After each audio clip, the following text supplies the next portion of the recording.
What if I told you the Israel-Palestine conflict dominating headlines today is just a family feud between two brothers that has raged for over 3,000 years? The Israel-Palestine conflict goes all the way back to Abraham, the father of nations, and his two sons, Isaac and Ishmael. Their struggle set the stage for a battle over the promised land that has never truly ended.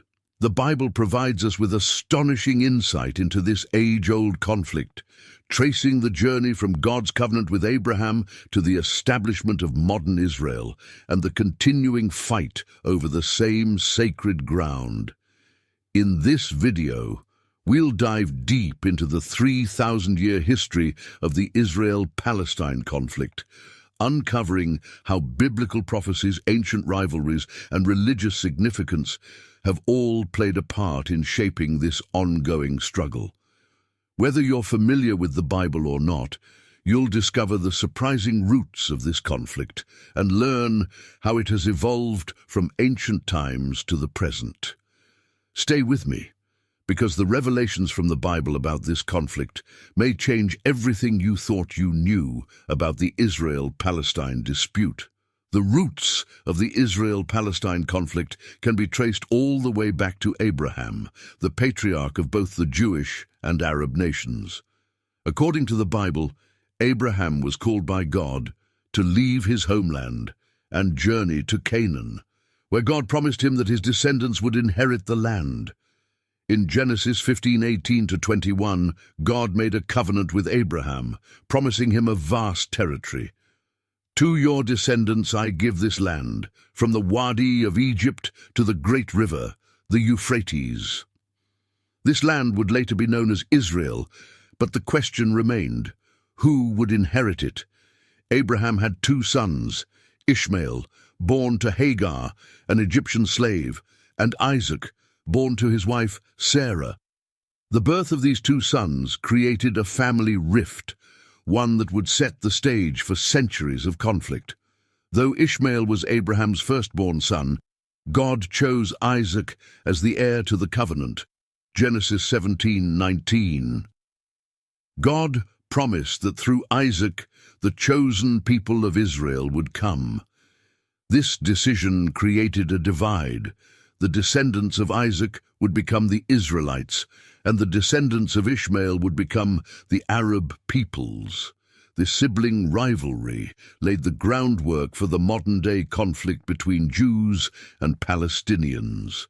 From a biblical perspective, the conflict is about inheritance, not just of land, but of spiritual legacy. The tension between the descendants of Isaac, the Jews, and Ishmael, the Arabs, is seen as the root of the Israel-Palestine struggle for the land promised to Abraham. The concept of the Promised Land is central to understanding the Israel-Palestine conflict. After God chose Isaac over Ishmael, the descendants of Isaac, later known as the Israelites, became the chosen people who would inherit the land of Canaan, which eventually became Israel.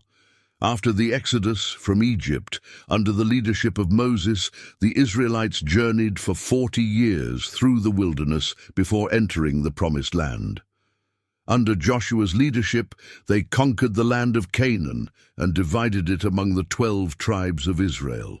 In the Bible, God specifically outlines the borders of the Promised Land, which includes modern-day Israel, Palestine, and parts of Jordan, Lebanon, Syria, and Egypt.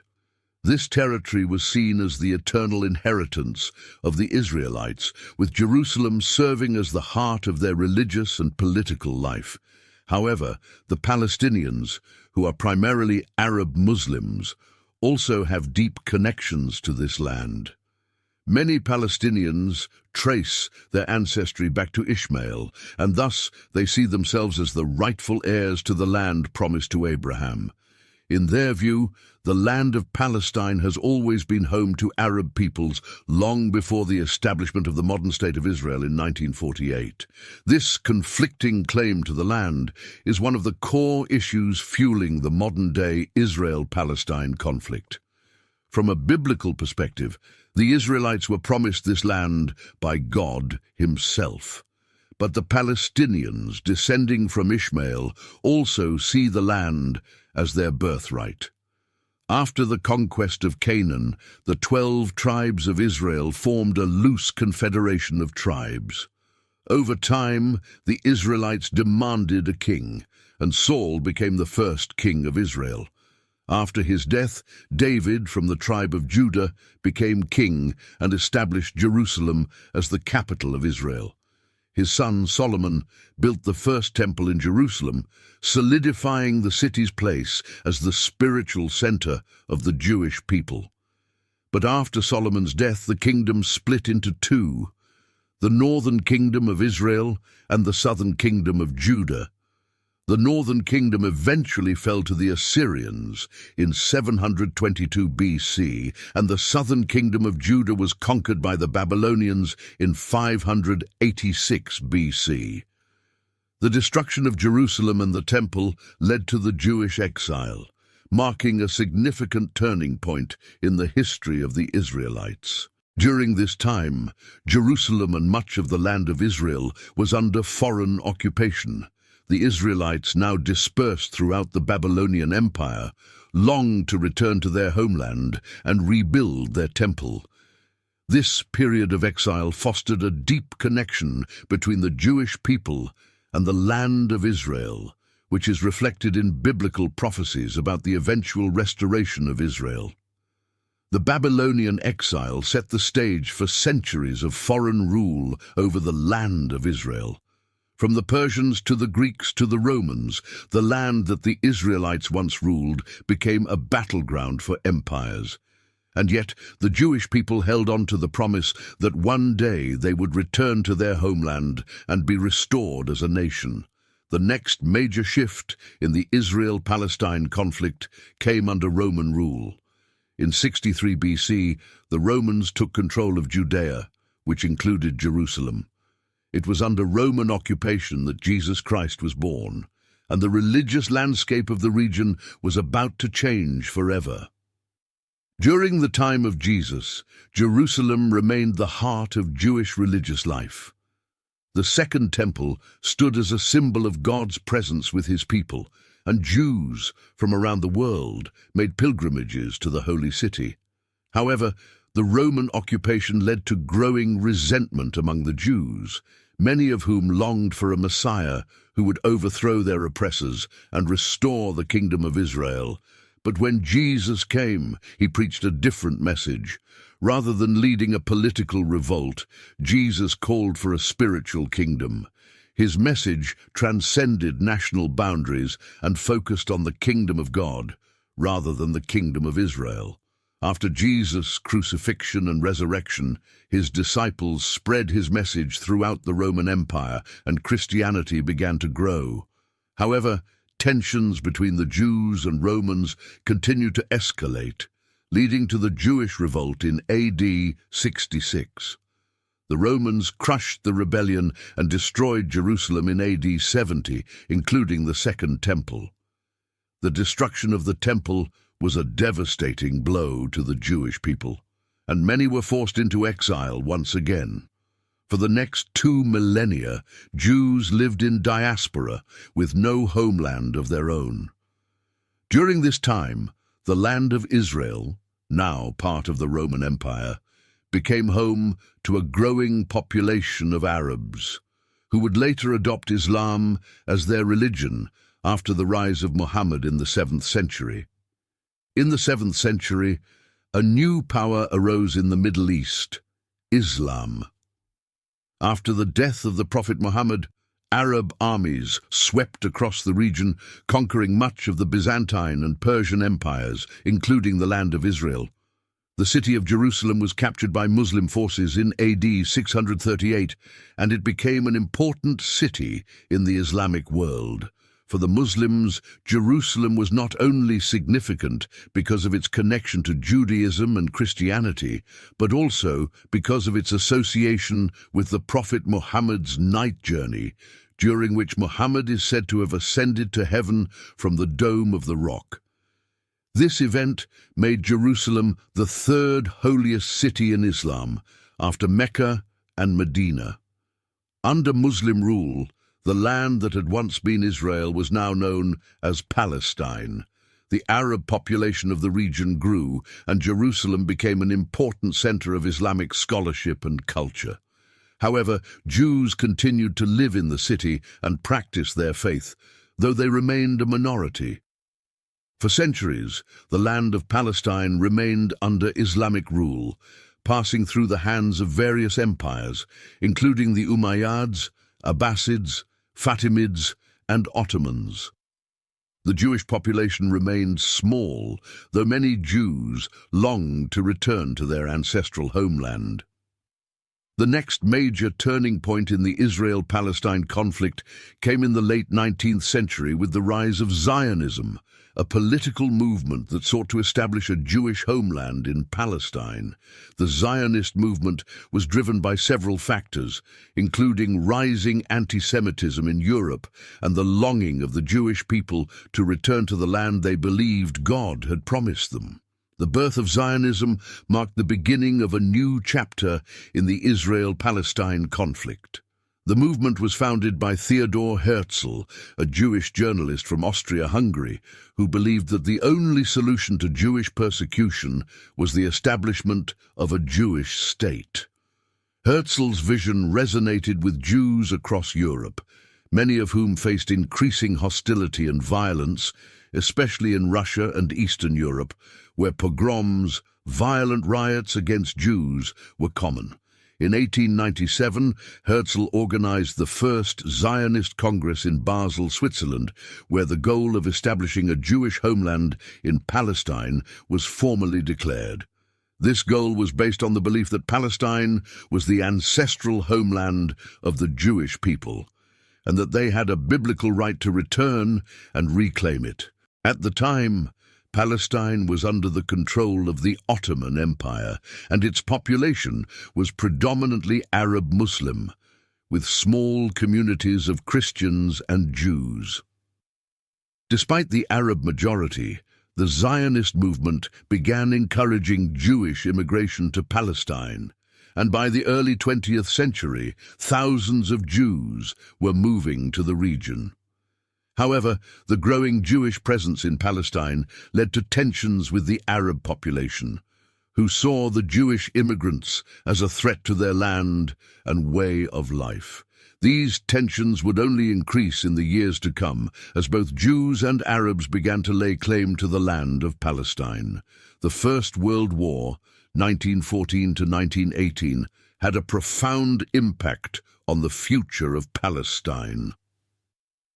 During the war, the Ottoman Empire sided with Germany, and by the end of the war it had been defeated, and its territories were divided among the victorious Allied powers. Palestine came under the control of Britain, which was given a mandate by the League of Nations to administer the territory. One of the most significant developments during this period was the issuance of the Balfour Declaration in 1917. In this declaration, the British government expressed its support for the establishment of a national home for the Jewish people in Palestine. The declaration was a major victory for the Zionist movement, but it also fueled anger and resentment among the Arab population, who feared that Jewish immigration would lead to the loss of their land. The British mandate in Palestine lasted from 1920 to 1948, and during this time, Jewish immigration to the region increased dramatically. The Zionist movement worked tirelessly to build Jewish settlements, establish infrastructure, and prepare for the eventual creation of a Jewish state. However, as more Jews arrived in Palestine, tensions between Jews and Arabs escalated, leading to violent clashes and uprisings.